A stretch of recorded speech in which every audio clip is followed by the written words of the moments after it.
নমস্কার, আমি ডক্টর মৃণাল ব্যানার্জি। আজকে একটা নতুন বিষয় নিয়ে আপনাদের সাথে আলোচনা করতে এলাম।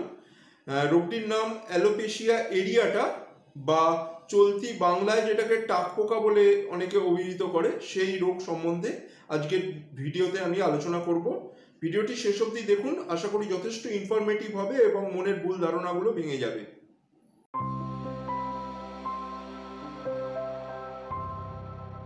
অ্যালোপেশিয়া এরিয়াটা কি, বা টাক পোকা? এর ভেতরে কি কোনো পোকা আছে? একদমই না, এর সাথে কোনো পোকামাকড়ের কোনো সম্পর্ক নেই। এটা হচ্ছে আমাদের যে রোগ প্রতিরোধ ক্ষমতা বা ইমিউনিটি সিস্টেম, সেটা ভুল করে আমাদের যে হেয়ার ফলিকেল থেকে আমাদের যে হেয়ারটা গ্রোথ হয়, সেই হেয়ার ফলিকেলকে টার্গেট করে, এবং ওই ফলিকেলগুলো যখন আমাদের এই ইমিউনিটি সিস্টেম দ্বারা আক্রান্ত হয়, এবং ওই ফলিকেলের কার্যক্ষমতা নষ্ট হয়ে যায়, ফলে ওই জায়গার চুলটা ঝরে যায়। অনেকের ক্ষেত্রে এরকম একটা বা দুটোও দেখা যায়, বা অনেকের ক্ষেত্রে মাথায় বেশ, আমি তো দেখেছি এরকম পেশেন্টেরও মাথায় 8-10টা বা তারও বেশি, যেখানে এই অ্যালোপেশিয়া এরিয়াটা নামক এই সমস্যাটা হয়েছে।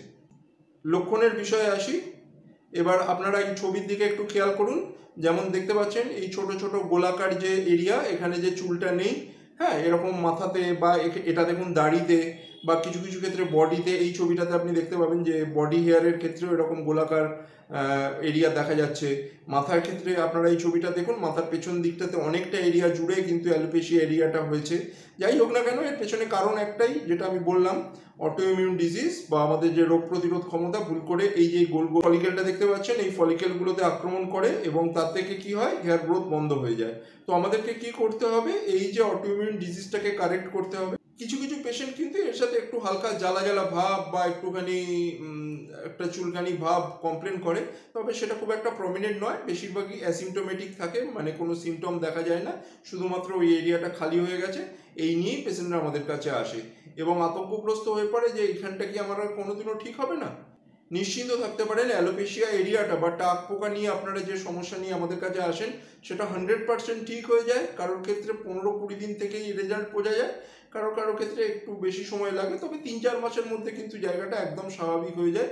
যদি আপনি কোনো হোমিওপ্যাথিক ডাক্তারের সঙ্গে আলোচনা করেন, তিনি কিন্তু ভালোভাবে আপনার এই সমস্যাটা সমাধান করতে পারবেন। আমরা যখন এর কারণ নিয়ে আলোচনা করব, তো সবার প্রথমেই যেটা অটোইমিউন ডিজিজ, যেটা আমি একটু আগে আপনাদেরকে বললাম, এছাড়া আরও কিছু কিছু কারণ থাকে।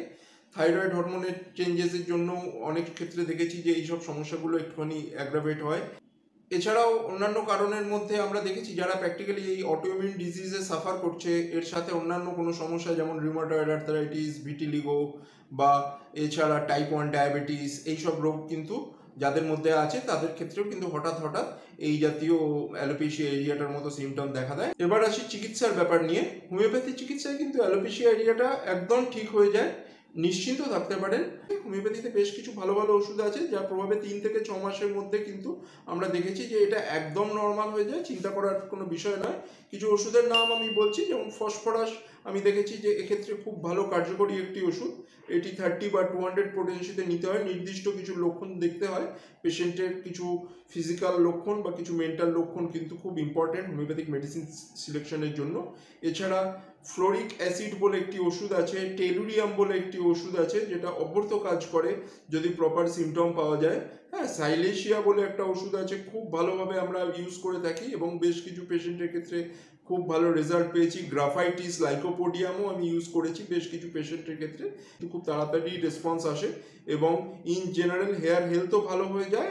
ওর সাথে যদি কিছু আরও অন্যান্য সমস্যা থাকে, তাহলেও কিন্তু এই ট্রিটমেন্ট চলাকালীন সেটাও ঠিক হয়ে যায়। তাহলে বোঝাতে পারলাম, অ্যালোপেশিয়া এরিয়াটা খুব জটিল কোনো রোগ নয়। হ্যাঁ, যদিও মানুষ ভয় পেয়ে যায় যে কেন এটা হচ্ছে, এবং আরেকবার এটা আমি দায়িত্ব নিয়ে বলতে পারি আপনাদেরকে, এর ভেতরে পোকার সাথে এর কোনো সম্পর্ক নেই। হ্যাঁ, সুতরাং আপনারা কোনো রকম ভুল ধারণার বশবর্তী হবেন না। প্রপার ট্রিটমেন্ট কিন্তু আপনার এই সমস্যাটা থেকে আপনাকে খুব তাড়াতাড়ি বের করে নিয়ে আসবে। আশা করি আজকের ভিডিওটা আপনাদের কাছে ইনফরমেটিভ মনে হয়েছে। আমি এই চ্যানেলে রেগুলার না হলেও সপ্তাহে একটা করে নতুন নতুন ভিডিও টপিক নিয়ে আসবো, এবং আপনারা এই চ্যানেলটা সাবস্ক্রাইব করলে কিন্তু তার আপডেট নিয়মিত পেতে থাকবেন। সেটা আশা করি আপনাদের স্বাস্থ্য সম্পর্কিত নানা রকম প্রশ্নের উত্তর দেবে। আজকে এই অবধিই থাক, ভালো থাকবেন।